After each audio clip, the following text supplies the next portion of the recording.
Just to get started, good morning. I'm Sandy Paxton. I think everyone knows who I am. Um, so we were talking, and she was talking about I remember when she started working in real estate, and there was a video of her digging. She had a shovel. Does everybody remember that? And what she was digging for was gold. No, just kidding.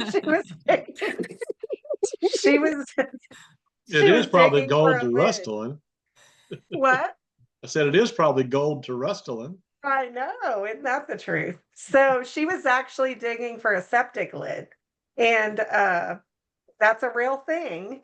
And so she's kind of thinking we need, like, Shelby, you carry on. What do you think we need? You were talking about when we came on. So I think we need like some sort of, and I was just going to post it into our social media Facebook page so then people can do search for this information for septic inspectors, septic pumping companies, and just have it all at once because I was going back through and I thought, oh, I've done this before, but who did I call? And I normally tag people out in my phone for septic stuff, and my memory wasn't working. So, thank goodness I had our Facebook page and I went back to it. So Honey Wagon, as we know, lost their main guy. And so they are not doing inspections in Missouri. So a person that we can call is Gary Ursery, and I can give his information in the Facebook post. And then Honey Wagon doesn't service the Butler area. So maybe we need a map from them on where they do service. And then Chapman Septic is the ones that are going to come down and pump for us. So that was that resolution. But I don't know how I forgot this, but I didn't think about undoing that lid again, uncovering that lid. I don't know why I didn't think about it, but I was trying to win the offer and wasn't thinking about poop. And so, anyways, it is Literally. literally, yeah. And so it is buried, and the seller said that it has to be like pulled up with a backhoe. So Jake and Kate are the listing agents, and they were gonna talk to the seller today, and we're trying to figure out.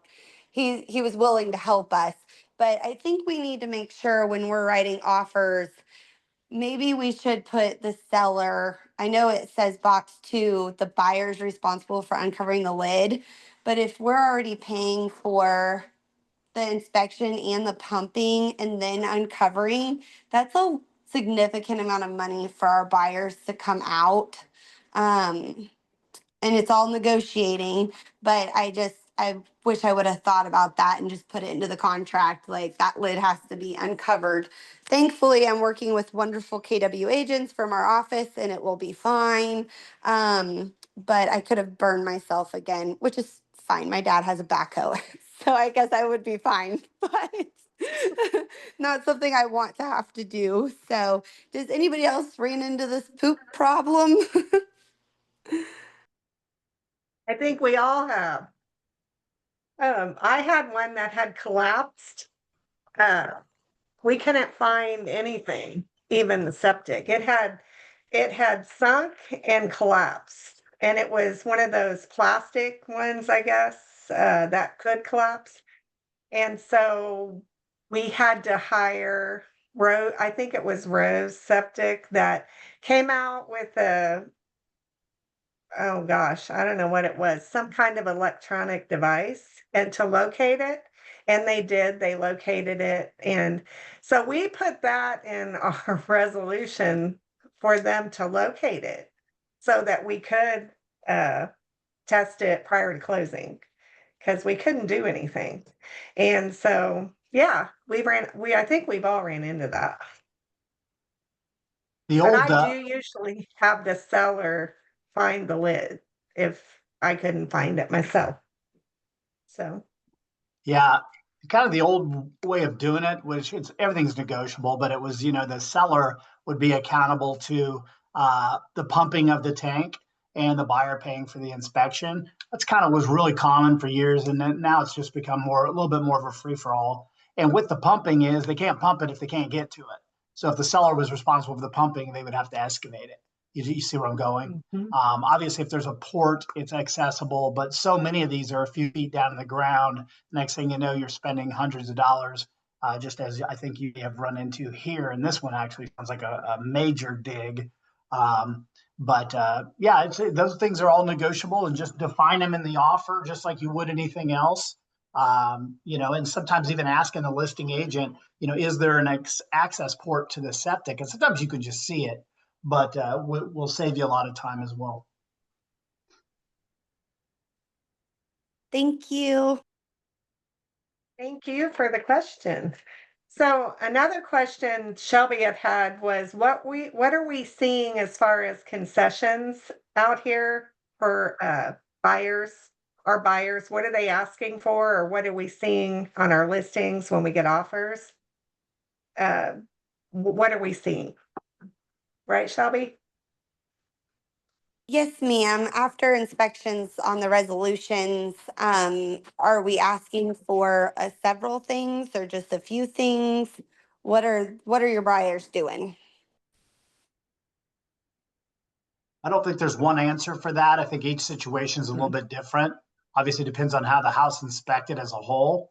It depends on, do they think they have some wiggle room with the seller to kind of see if they can pick them apart a little bit? There's just a lot of factors to answer that generically. If I'm in multiple offers first day on a property and we get it, I probably know I'm not going to have a lot of, assuming I have the right to inspect, I probably don't have the right to it's going to be difficult to propose a lot of things and expect the seller to comply. If we've bought a house that's been in the market for 60 or 90 days, they're thrilled to have us under contract. I've taken all that into consideration, and that would tell me I maybe am a little bit more apt to be able to play let's make a deal on repair items. And Lonnie, something else that I learned from you as well, and we practice this, is how hard do we negotiate on the front end on price? If it'd been on the market, let's say 30 days, and we're really going back and forth and representing our clients to get the price we really want, I coach our buyers up like, hey, if we nail them down pretty hard on this price, you can probably expect we're not going to get a lot of concessions or repairs done on the back end. So let's make sure we're happy with the front end. So if we don't get a lot of things on the back end, we still feel like it's a win in our favor because of the pricing strategy, and just coach them to that. Because a lot of people like to really get in there and negotiate and get their number, and that's fine. They just have to be prepared that they're not going to get a second punch at this thing probably and get what they want. Again, every case is different. If it's been 90 days on market and it's came back to market twice already, they may play ball with you still. So every situation is different, but just looking at time frames and things like that, of how much you can get negotiated, usually going to negotiate hard once. And Sometimes I can I'll use a phrase when negotiations. So let's say, Ryan's making an offer, we're back and forth, and I feel like the seller really bent over backwards, maybe even took it on the chin a little bit. A lot of times I'll verbally just go back to the agent going, hey, we're going to go ahead and go with this. It's a little lower than I suggested, and I know it's lower than where they wanted to be. So good for you, but I don't expect a laundry list upon inspections. If there's something major, we'll talk. But and 9 times out of 10, the agent will say, I understand completely. Now, whether they remember that when they send me the resolution is a different story, but at least I can refer back to that conversation. Yeah. I did see a little bit of a shift in the market in the last 30 days over in Lee Summit. And it was pretty cool to be out there in it when you actually see it happen. And it was in a subdivision that I was working in when I first started looking in it with the buyers. The homes were going like real quick, few days on the market, a couple of offers, not crazy, but a couple. And then as we didn't win a couple. And so then we keep going. And now we've looked at all the houses that we looked at have just sat there. And now they're doing price reductions. The homes needed things. And so I guess what I'm saying is some of the sellers don't prepare as well as they should. Thinking maybe their agent didn't tell them that we're in a different market where it just doesn't fly off the shelf. And so I think that's kind of what happened out there with those 5 houses in that subdivision. So it's kind of interesting to watch that. And so we were actually able to go in for the kill on the one that we chose because we had been going through it, going through that area. And they were, all of them were motivated. So it's kind of cool. And we did get everything, a lot of things, and we can still get more. I feel it. So, Sandy, we looked at that map. I think was it at Thriving at Chaos with Brandy on yes. Tuesday? We looked at the map overall and the Yep. little bubble all over the the United States and kind of where the market has pulled back. And then it showed Kansas City where the market's still good and it's still going up, but it's going up a lot slower than what Mhm. some of those homeowners you were talking about were experiencing. They think the market's still heading up like this at 6, 7, Yes. 8%. No, Jack, it ain't. It's like 2 to 3%. And they, everybody wants what they want, but they realize they haven't made any improvements in the last 5 or 6 years. And they think the market's going to carry everything and they still don't have to touch anything or even clean their house. They get punched in the Mhm. gut pretty quick, even if they are in a high turnover area like Lee Summit, very high in demand. It's amazing. Houses don't sell there just like everywhere else if they're not priced right and they're not prepared properly. That's exactly right. I mean, there's a difference when the agents are calling you back saying, what will your buyer do? Things like that. So I thought it was pretty good, to just kind of see it from one thing to another, all in the same pocket. So, yeah.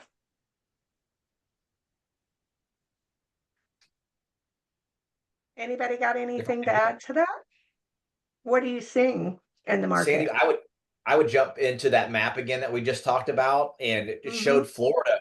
Florida pulled back quite a bit. If you looked at that, I noticed we illustrated on that just a little bit. And we just sold my mom's place in Melbourne, Florida, so it's on the East Coast, just south of Cape Canaveral. And we studied the market down there, consulted with a high performing Keller Williams agent, and she's like, "Hey, we've got more inventory, more days on market. This is kind of what it's looking like." We got 2 offers right out of the gate. I was so excited to look at these offers. I'm like, "Yeah, multiple offers." Yeah, neither one of them are for full price. They were both Oh, negotiating, and we come to terms on it. But that's the part of the market they were ready to negotiate. Now, we got a cash offer and they didn't ask for any repairs, and that was fine. We prepped the house properly, so we didn't think we would have any major issues. But still, we saw that market actually decline. My brother sold his house about a year ago, and he took it on the chin as well when he was selling his house, a lot less than he thought he would. Again, sellers thinking the market continues to go like this, but they're not in the market every day like you guys are. So that was an interesting perspective as well to see what's happening on the coast too. so that kind of brings me to what we weren't able to do during the market that we were in was go preview homes on a daily basis in a market that we like to work in. Well, now, if you look, I'm pretty sure there's a few homes in whatever market you're wanting to look in that you can go start previewing. So that really does make us the expert in the market when you're out there in the thick of it. And I do like that part of this market. Hmm. Are you guys able to see more homes? Like, are you getting lists from your buyers versus we got to stop it, like a list for maybe Friday instead of the next hour? So are you all seeing that change? Yeah, I mean it's what we were hoping for, a few years ago Yes. when everybody the stress point was nothing. And then when something would pop up in the 350 category, Lee Summit or Raymore, 15 people were trying to buy it and we were just missing out. Now we have a little bit of inventory and I think as an industry we're slow to adjust. And we're kind of a little confused. I know listing agents are just like, what the heck, man? This thing's not selling multiple offers first weekend because the people now have 4 to pick from, not 1. It's just different. But you're still only talking about 2.6 months of inventory. Anything Right. below 4 is still considered a seller's market. So it's not the extreme seller's market when we had less than 1 month inventory, but it's still a relatively historically a low inventory market. It just doesn't feel like it because of what we are coming out of, if that makes sense. Right. Mhm. So anyways, I'm enjoying the market we're in. I like to get my list from buyers and be able to go out 2 days later and show the houses most of the time. I can tell because I've been out there in the market now if it's one I need to go see today. So, I mean, that's easy to tell too. But to Lonnie's point there on the absorption rate in our markets, I wondered if everybody, I don't know, when I first started in real estate, I wondered, how do they know how many months are on market? You know, how many months of inventory we have? Does everybody know how to calculate that? Yeah. It's a real thing. For example, let's say there's 1,000 homes on the market and the market is taking houses down 250 houses a month. If no new houses arrived, you would be out of inventory in 4 months. So that's considered 4 months supply, which is exactly where the market is considered balanced. Yeah, so you take your active and you divide it by your months of inventory and you get your absorption rate, Yeah, which is how many that's months. So that's the simplest. Well, there's other metrics out there too I've seen, yeah. but to me that's just a logical thing. So again, back to that situation, if 250 houses are selling a month and there's 250 on the market, you got 1 month inventory. It's an extremely tight market, and that's the kind of stuff we've been in. Hovering around that 1 month, 1.5 months inventory, 0.8 in some areas. So we're just normalizing a little bit. I know some of the people on this call have been around a while, Chris, obviously, and Micaiah and Paul, and a few others, Ryan, obviously, and Sandy. But, we've seen this market before. This is much more normal than what we just came out of. So that brings me to when we do get a listing or we do have a buyer is are we making sure we've educated them to the point that they're not going to come looking at us like what's going on? Like my house is sitting here for 30 days and all these homes are selling. What's up? Like, did we educate them on how to prepare their house? Did we educate them on how long the days on market most likely will be? And if they choose to chase the market, go for a higher price, are we educating them on that? I did learn early on in my career, and Lonnie taught us this, to always set the stage. And if you don't, I mean, things can get pretty ugly. So, and I think those 5 houses that I'm talking about that are sitting on the market, their agents have not been in a market such as we're in right now. They're running with the market we were in, and that's why they're sitting there. They weren't, so their agents, they're most likely going to expire on the market. And those are the ones you can go get and really make a business out of, which are fun. Ryan and I both started in that market. Started calling It is expired when fun. I first got in. I didn't know any better, so I just called them. Yep, me either. But Sandy, you've got the skill set now because you've been in that market to go back and coach these sellers, and sometimes, and Lonnie talks about this too, sometimes it's good not to be the first agent if the seller's not realistic in their approach, Yep. come back and be the second agent on the expired or the canceled and get the shot at really, now they're ready to listen because they failed already in the market they thought they were just going to win big in. And now they're kind of taking a step back. You come in, educate them on what's really going on. They're ready to listen to you at that point. Hey, I was So going you to can add come out something, Sandy. being a hero. Sandy, I was just going to add something that kind of surprised me. I've got that listing in Peculiar. It's been on the market around a month now, and it's just been sitting, minimal showings. And the KCRAR put out the second quarter stats, and I found it really interesting. Peculiar was averaging 63 days on market in the second quarter. Pardon me, 69 days on market with 63 closed sales in the second quarter. That's 69 days on market. Raymore, 35 days on market with 167 sales. And Belton was also like 29 days on market with 130 sales. So Harrisonville is like 60 days on market. So 7 miles up the road from Peculiar, It's a drastic difference. And I don't know why. I mean, I know we got some new construction down here with D.R. Horton. And I know Todd was telling me he's had some clients, he's lost out on some home sales or loans because people went with D.R. Horton, where their own lender is offering 5%, 5.5%. So, so that's a drastic thing that gave me great information to share with my client when she's like, "Hey, why is my home still sitting there?" I was able to share that with her, and that was helpful. But we still got to sell the house. So just wanted to share that. Yeah, I think setting the stage for the clients and, for the market that you're in is so important. Because once you are sitting there on the market, they're looking at you. If you have not set the stage, they're like, okay, what's up? So, yeah, good point there, Paul. So Yeah, in and this even within the market, communities, you can have pockets of a community. Raymore's got almost 30,000 people. There can be certain subdivisions, certain type of floor plans that are going to perform much faster than the market average. And there can be trickier homes that honestly, you could throw the market average out the window. And I think we need to all realize that, if we're getting into something kind of unique, if we're getting into a 2-bedroom when everything in the subdivision's 3, if this is the only house that doesn't have a 3rd-car garage, those kind of things, chances are you're going to exceed those averages. Unique properties for sure.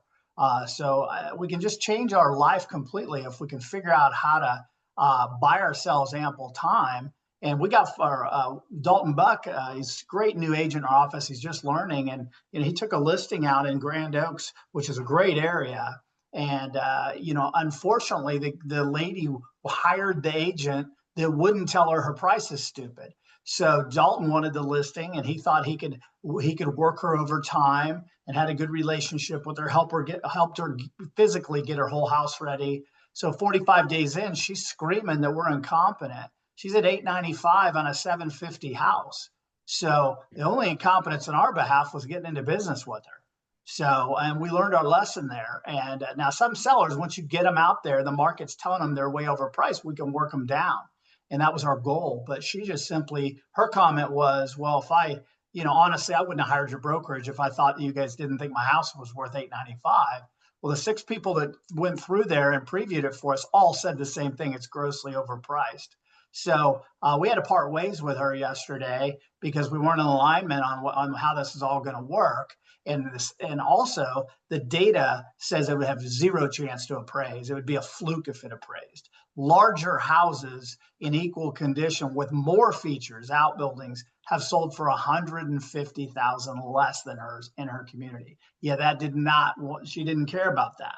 She just simply said, hey, my yard's nicer, that kind of stuff. So this is just a market where being on the listing side was so amazing for so long. And now it looks a lot more like work, much like what Paul just stated. but Lonnie, do you think you have a chance to go back and get it the second round?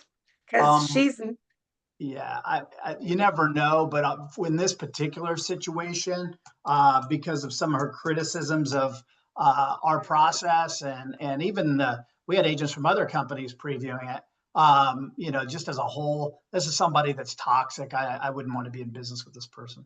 Gotcha. And that's a great thing that you get to choose who you're in business with in real estate, I feel like. Yeah, no, for sure. So at that class that we were at, anybody want to add anything to that while we're here? So if you had to, one of the questions we had at our class meeting the other day, I thought was interesting.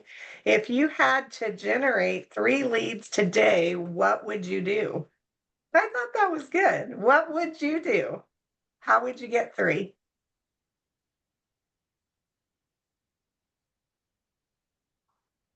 I'll go first. So what I would probably do is, so what I heard from the class was a lot of different things, that a lot of people were going to hone in on their database and get people from there.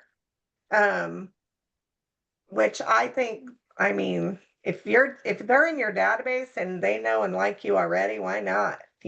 get some leads from them. That's probably the best place to go. You could do other things if you don't want to call those people. You could go do pop bys and talk to people, do open houses.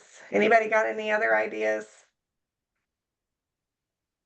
That's if you had to get 3 leads today, what would you do? Door knocking for Door sell by knocking. owner. When I left our meeting, Thriving Chaos, I drove past a couple homes that I'd been wanting to stop by, and I just left nice little notes. And one lady did open the door and visit with me, so that was pretty cool. But yeah, I just noticed they're kind of looking rough, and I've listened to everything you guys have said in the meetings, so you never know what will come of those. So Yeah. Yeah, so keeping top of mind, that's what you're doing, Shelby. That's what you just did.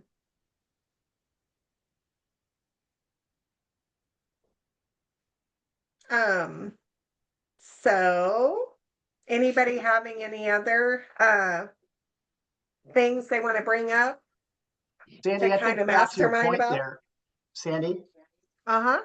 I think back to your point of, what if I needed to have some immediate leads?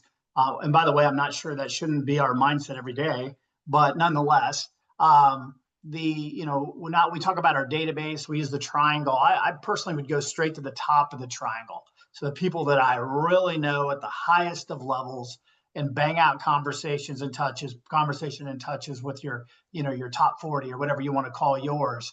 And, that makes sense. And then the lowest hanging fruit in our industry is always going to be for sale by owners and, recent expireds. So if somebody really said, hey, I got to put some prospects together fast, to me, I would go immediately to the lowest hanging fruit. Open houses, obviously, door knocking, those are other activities where you can create something. When it happens, it can happen very quickly. Yes. Lonnie, I it love does. that. That was kind of my idea as well. I would go back to who's referred me business before. I make those 50 phone calls first to my top referring people that are in my database, and then I jump on another 50 phone calls to expired and FISBOs, make 100 contacts in a day. I guarantee there's a couple pieces of business right there. If you do that correctly, great messages, great information, bring in value to every conversation, you're gonna get a couple pieces of business out of 100 phone calls. If you're at that high level, people that have been on the market that may want to go back, and people that know you, like you, and trust you, and have referred you business before, there's got to be something there. I'd be willing to that- bet a lot of us, I know I'll speak for myself, have a hard time calling people. They think, oh, they're at work, I shouldn't call them now. Then they'll at 6 o'clock, they'll think, oh, they're having dinner, I probably shouldn't call them now. And then we just keep making excuses, and then we never call them. Anybody else guilty of that thinking every now and then? Yep. Sure. I'm totally admit that. So I think that's a huge thing. I've never called a previous client and had them say, screw off, don't call me. They'll either talk to me or they'll say, I'm busy, I can't. So there's something to think about. And the funny thing is, if you haven't called them for a long time, they kind of feel bad and they're apologetic that they haven't called you. So it's kind of reverse of what you think. I think it's fun. A lot of people, they fixed up their home. They planted a cool garden. Some of my people are in the country. They have chickens and stuff now. It's like just an excuse to go out and see what kind of work they've done. And it's fun to go visit them. So, yeah, and I don't know.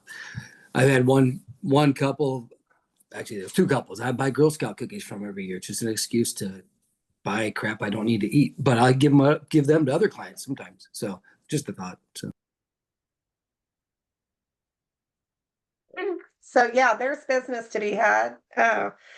So when Ryan and I started, and we went to Bold like pretty soon after we started, and 2014. we were making our 20 phone calls a day. And to do that, if you call 20 people a day, it's going to create total chaos in your real estate business. But it's a good chaos. Like you're creating movement. And so that's the market Ryan and I started in. So we got business, didn't we? That's how we Yes, we learned. did. Um, So anything to add to that, you guys? Like, what are you doing? What would you do to get your, or at least you got some ideas of what to do then to get 3 leads in a day if you needed to. So have you guys thought about, whenever we have a buyer, we sign them up for a buyer's agency agreement. Has anybody thought about people showing your listing without a buyer's agency agreement? It happens. I just caught someone by accident, but I was just like, what? But he about lost the deal. Like I could have swooped it up from him. But since I knew from the day before that he had brought the lady to the house, and then the next day, he said that the husband was out of town. So then the next day, the husband called me directly. And so I showed him my listing. And then he said, I want to write an offer. And my wife saw, because I go, well, where's your wife? And he goes, well, she saw it yesterday. And I was like, well, you got to go to your agent. And he goes, we don't have an agent. And I go, well, you did yesterday. Your wife did. And so anyway, there you go. No listing agreement or buyer's agency agreement. So I was kind of shocked that I saw that. It's happening more. Yeah. The further we get away from the new change time wise, the more people are apt to start breaking the rules. And until our MLS starts enforcing some things, supposedly that was supposed to happen back in the spring. Knock on wood, I haven't had any incidents that I'm aware of, but the fines are substantial. We've seen it out here in my community. I know for a fact there's a couple agents who are big name agents that have shown some properties with no agreement that they didn't have listed. So it can be a little frustrating. But in that case, Sandy, hopefully you're able to work with those people. No, I didn't, because I did call the agent and I asked him, I go, do you have a buyer's agency agreement with your people? And he said no. And I go, well, I'm going to do you a favor and I'm going to let you have your people back. But the guy told me to write the offer. And I told him no. I said, go back to your agent. And he was like, well, thank you. And I go, well, just don't do it again. Like, do it right. And so, because we don't want, that practice in our office, we don't want that. That is a hefty fine. And so it's a good thing to stay with the rules just so you don't get in trouble. Sandy, it's not hard to find out. Sandy, how did they find that agent? Do you know? How did they cross paths? Zillow or something. Exactly. So these people are paying for these leads, and I've seen this before too, and I know what's happening.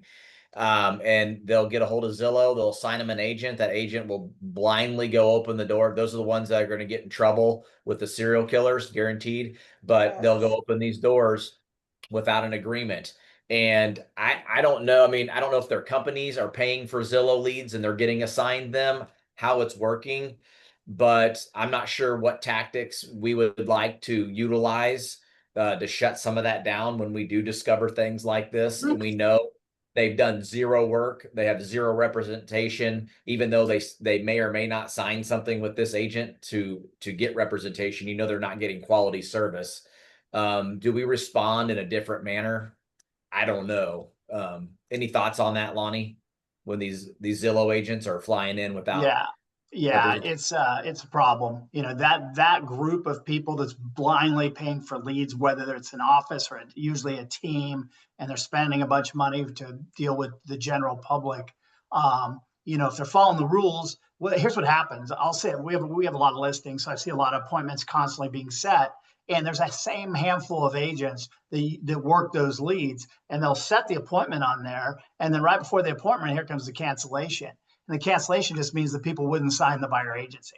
So they are trying to do it the right way. You follow me? So, and then that same Jenny will do another one of our houses a couple of days later. Boom, here comes an appointment. Oh, guess what? Cancel again. And when you ask, hey, what happened? Oh, my people, changed their mind or whatever. And that's not the case. They couldn't get them to sign the agency. So the bulk of cancellations that don't have a reason are people that are getting blind leads and can't get the people bound to agency. Right. And that's something to convey to your sellers too when they get these cancellations, like boom, boom, right back to back. Let them know you got a bunch of jackwings out there running around with a license that don't know how to operate. Don't take offense to this. They don't know what they're doing. Unfortunately, we don't know if the buyer's even qualified to purchase your house with a pre-approval or not because of these type of agents out there. So, and Lonnie's exactly right. Those agents don't have the ability to set up a consultation back at their office first with this Zillow lead. They're just looking for that quick right now paycheck if they can get it. And if it happens, it happens. If not, that's all right. Their team's paying for the leads anyway, so let them go. Yeah. Yeah. I've run into But that it is, with people that want to come look at my listing because you don't need that exclusive buyers to show your own listing. And say that one doesn't work, but the neighbor's house, they want to go see that one now. I'm like, well, crap. So luckily I had my iPad, was able to write something up real quick, but I went in there completely unprepared to have that signed because I was like, oh, I'm Yeah, showing my that's a listing. I good, don't need that exclusive buyers. And I've got something to add to that too. I've had people calling on that acreage property in P Hill and saying they're unrepresented and they want to meet me over there. And then I started asking questions about their financing and they didn't have two nickels to rub together. So I just I checked with my seller and I said, I feel that we should just implement, if I meet somebody there, then they have to send me a pre-approval letter before they do, and I want their driver's license. So for the safety of us and to protect our sellers from having people in their homes that aren't even qualified, has anybody else ran into that? I was also trying to save 3 hours of my time rather than having a looky-loo. oh, So I think that's a real thing. Way back when I began in real estate and my son had got his license, he was going to be the buyer agent, I think is what we had set up. Well, I had a duplex that was for sale. I took the lead, I gave it to my son, and he was going to show it. So I set up the appointment and everything. Well, my son went there to show it, and the guy called me irate and said, "Where was I?" And I said, "Well, my another agent in my office is showing you. He's there. His name's Jake." And they go, "That's not who I was made the appointment with, blah blah blah." He was very angry. I'm not sure what would have happened. I mean, I don't know, but he did not look at the property with my son. That was scary. That was a wake-up call for me. So from that point on, I don't show just anybody houses. I qualify them, I meet them to meet them at the office. I make sure they're under a buyer's agency agreement, even if it's for one house. I'm not going to show people that I don't know and I don't feel comfortable with. So that's a good call, Shelby.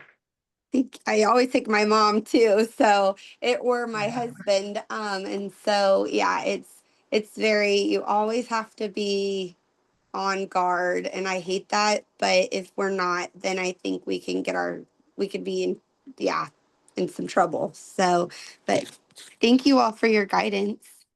Hey, Shelby, if you're showing houses out here near where you and I live, just holler at me if you ever need a backup too. I'm generally around. So Thanks, I was gonna Paul. tell you guys, You. I pissed off another agent a couple weeks ago. I got a What? text, a 417 area code, and he says, "Hey, I want to look at your house over on Sickle Bar. I want to schedule a showing. What's the code?" And because it's got a keypad, not an iBox. And it's just the text. He says, "I'm an agent." They told me his name. He's a United Country, And I said, "Well, are you in our MLS?" And he said, "Yeah." And I said, "Well, can't you just schedule it there the right way?" And he said, "Well, Broker Bay is giving me problems." And then he's like, "Can't you just tell me the code?" And I'm like, "No, it's, we argue back and forth by text for 10 minutes. And he started making me angry. And I just said, no, he was saying, giving all this crap about Broker Bay not working. So I texted Josh and said, "Hey, schedule a showing," and let him do it just fine. So I told the guy, schedule a showing the right way. And because I'm not just going to give the code out to somebody who texts me and who I don't know. He's telling me, "Well, you can look me up." I said, "That's not my job. If you want to schedule a showing, It's your job. And he called me lazy. He told me I must be new and all this crap. And I said, well, if you're so experienced, you should know how to schedule a showing. And, anyways, he did a showing, never heard back from him. And I don't really care, but it pissed me off. And I just told him I'm watching out for my client. The house is vacant. I don't want anybody in there who I don't know. And I don't know. So I may have got a little pissy with the guy, but I just didn't like his approach and calling me lazy and stuff. Made me mad. So I think Well, you did the right I did thing. have something similar to that happen before. Not exactly for the showing. Somehow they got in. But he actually, his license weren't even active. oh wow. He wrote an offer on a property. Yes.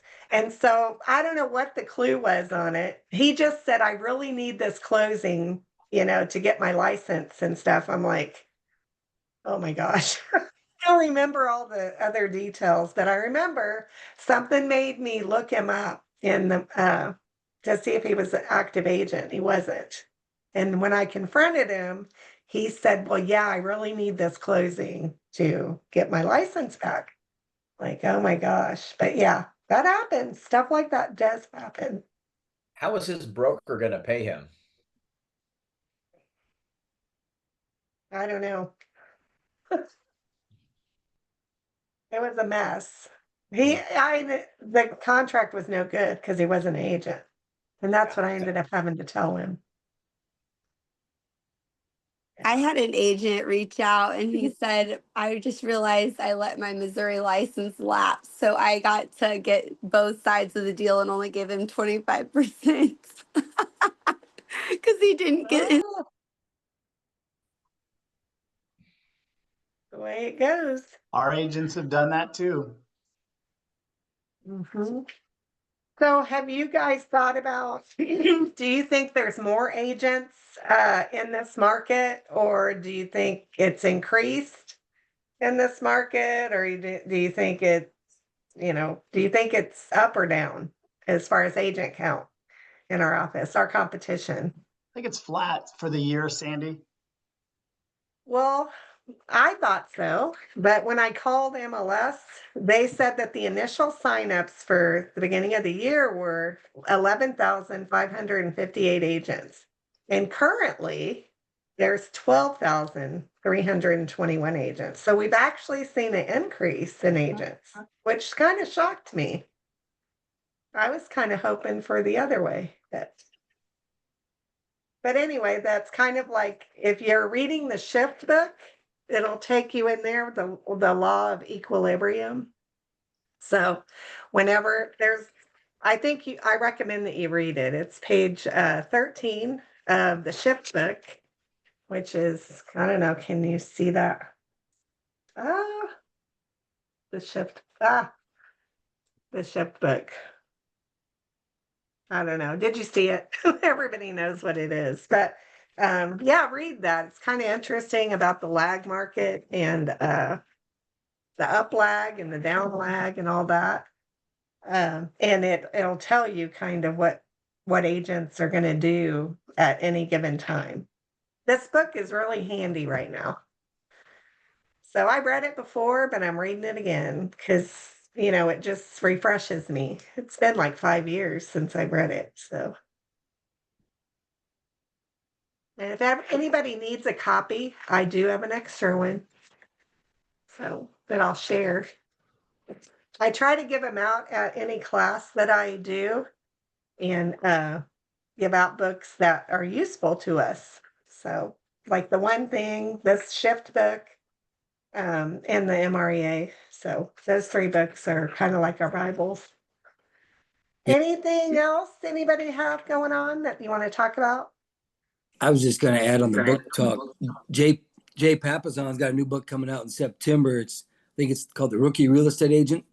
I ordered one on pre-order, but it's supposed to be pretty good. And they basically did kind of like MREA. They talked to a whole bunch of agents, got a lot of information, and kind of came up with this book. So if you're looking at recruiting someone or having someone work with you down the road, it might be worthwhile to take a look at and see if it's worth giving as a gift or sharing with someone.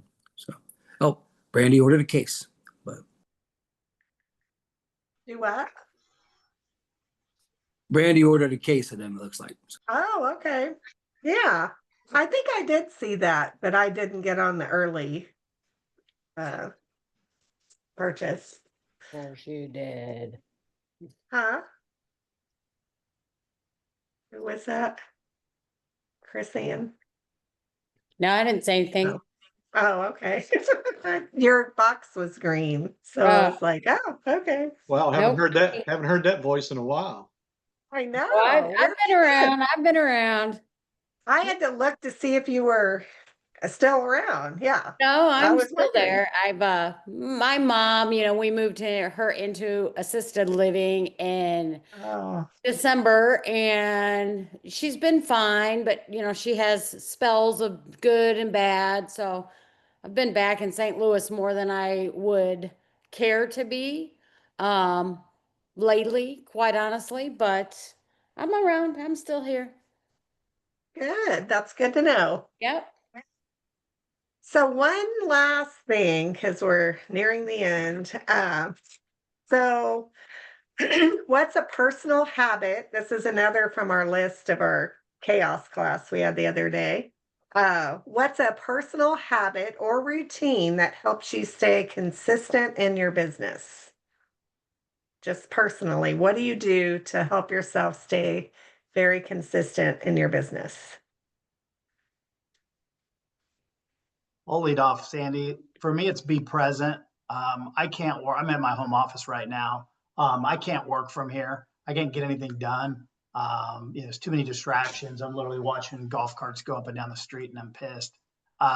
So I force myself to drive 18 minutes into the office, and at least during that period of time, I'm going to get things done for the market center. I'm going to get things done for our business and for our other stuff.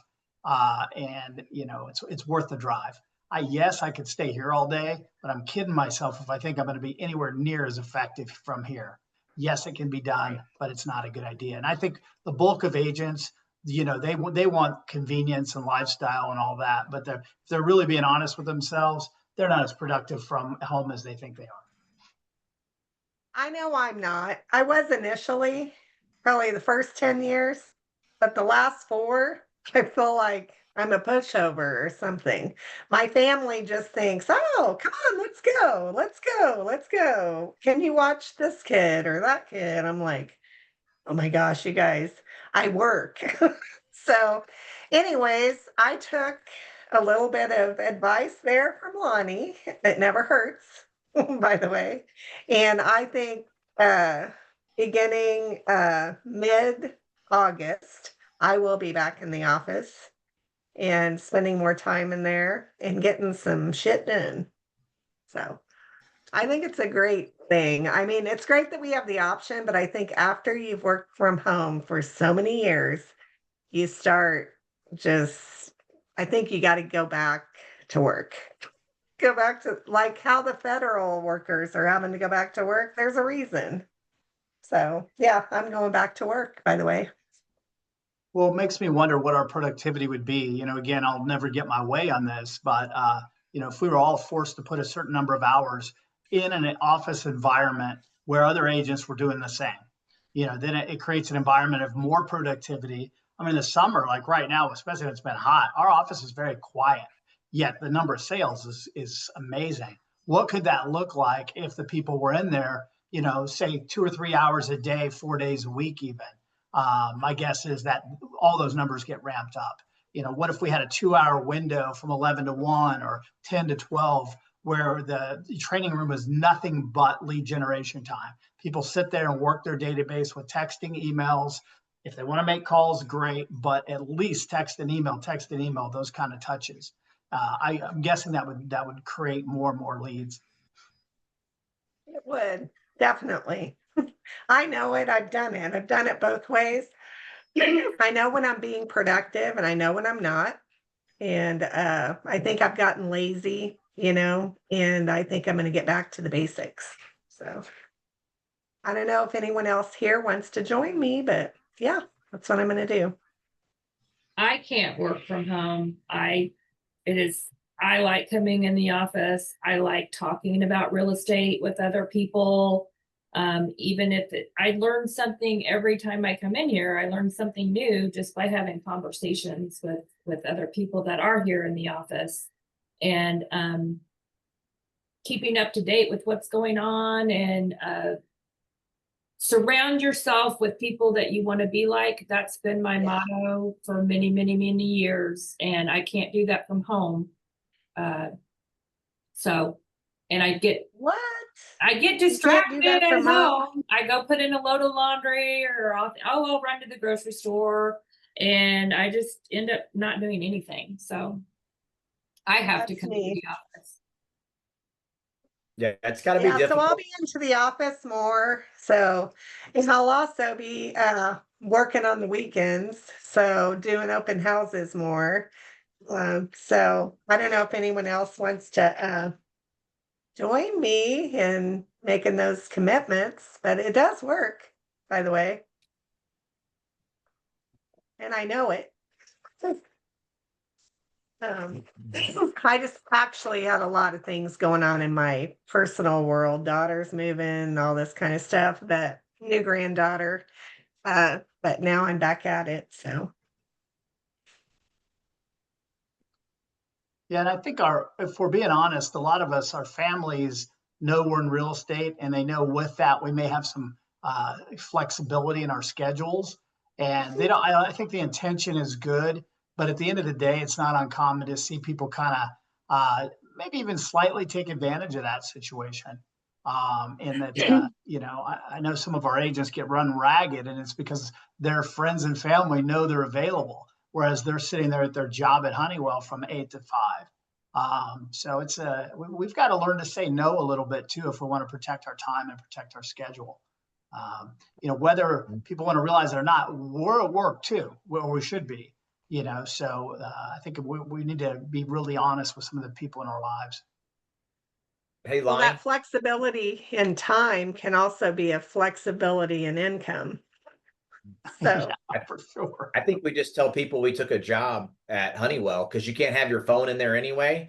And then if they No. call you, you don't have to respond to them. I can't touch my phone when I'm at work, and then Yeah. get your work done. Just got to We're make all sure you're not reaching out to them through your database, because then they busted you. Yeah, Well, that's family. Yeah. If it's family, that's a tough one, Tony. Or you could say, hey, our office imposed a new thing. I actually have to be in the office several hours a day. So I'm just not going to be able to do all the crap I used to always be able to do. Lonnie's making me show up and work now. Yeah. Sorry. Yeah. Let's use Brandy in that one. Okay, it's Brandy's fault now. That's what I tell everybody. Actually, Lonnie makes me show up. So yeah. Actually, it was kind of funny this week because let's see, Tuesday, Wednesday, Thursday, I've had something. So my husband, he was calling me just now. And I was like, I already told him I had this mastermind. And he's like, oh yeah. Like, see, they just think you're available all day long. Not doing nothing. So, Yeah. yeah. It is kind of nice. Real estate's great like that. So it is. We have 6 minutes. Anything anybody want to power punch out I've with? got a question on something completely unrelated to anything we've done or discussed. Perfectly fine. So I've got a client that's doing a flip, and it's a little higher end flip, and he asked about, former builder, asked about marketing it kind of like new construction, getting it out a little earlier, potentially, if someone gets in early, allowing them to pick finishes and stuff. I don't know anything about that and haven't seen that much with flips. How would how would you guys work that, or is that something you'd even do, or just put in pre-MLS of a couple months before, or how would you guys do that? Because I have no idea. There is somebody in our office. Is it Caitlin Lacey that has one that she has a builder that's remodeling it too. And she has it in the MLS. It's in Harrisonville. And she already has it in the MLS active. She has it active. And so people can actually come in and look at it, and they're going to be able to pick finishes. So you might get with her and check that out. Gotcha. I've not done that. Yeah, I hadn't heard of it, but I mean, it makes sense, and they're doing everything. I mean, half the house will be down to the studs, so I mean, it'll be pretty drastic, and it's a little higher price home. So I did learn something from Nathan Priest when I started this flipping thing, and he told me a rookie mistake is to show a home that's not perfectly ready. That's a rookie mistake. So you might ask him about that too. Yeah, I'd agree 100%. Very few people can see studs on a wall and see the finished product. They go in there, they Yes. see a stinky, smelly house that's not finished. They're no longer a client for that house. Whereas if you wait 30 days, then you potentially have a client. So I'm with Sandy on that one. It's very, very rare that I'll show anybody an unfinished house. It's perfect. yeah, I kind of told them we definitely don't want to. That made pre-MLS for a while. I mean, they just got it. They're looking at probably 6 months to turn around. But he's like, all right, I'm ready to start marketing it. I'm like, let's. I mean, they can do a rendering and we can, pre-MLS for a while. But I told them we probably wouldn't want to, except maybe for the last month. But at least, yeah, so maybe counters and some of those things aren't in. But okay. Yeah, I think if you do it too early, it almost defeats the purpose. It becomes anybody that's looking for a house right now and 6-8 months from now is probably not looking for a house. Yeah, I've always done it because I had a client that was like that too. Like let's start marketing it. I'm like, well, just a couple weeks beforehand, get the ball rolling on it. You have the pretty outside picture of it. Mm-hmm. That's kind of what I always recommended to them. Makes sense. Yeah, I did tell people about the one we were doing, and it was pretty bad when we got it. And it didn't show very well when they kind of walked around and looked at Well, yeah, they because you're like, couldn't this is going to envision. be 320,000, and they're like, this is 320. Well, hold on, there's still a whole lot. No. So it was I don't feel like I did myself justice by doing that. So just saying. The other thing is I wouldn't mind having I told them, I was like, I'm happy to have my sign up in the front of the yard for 6 months, but that may but yeah, I think pre-MLS probably the way to go and not actually make it active till it's pretty. That makes sense. Yeah, I didn't even want to do coming soon on ours though, because I didn't want people walking around it and seeing it was vacant and robbing it. Because I know a lot of flippers. Nathan, he right down the road from where we are in Harrisonville, he had his contractor got all of his stuff stolen. And I don't think he was even coming soon. Wow. So I don't want all my tools stolen if I do leave them in there, That's fair. So cool. Anyway, well, hey, it's 10:59. It was a great little mastermind. Thank you guys, all of you, Thanks, for Sandy. coming. Yeah, Thank you, Sandy. Great call. You're Thank you. welcome. Good Great job. call, Yeah. Sandy. Thank you. Yeah, you guys get your rear ends in the office and let's sell some stuff. Are you in the office right now, Sandy? Come on. And yeah, the wrong one. Sorry, I I'm in the couldn't help wrong myself. She See- did see say you. August. She would be in here in August. So Oh, okay. Yes, get August. the date, Jake. Nanette will tell us. She's in here every day. Yeah, she will.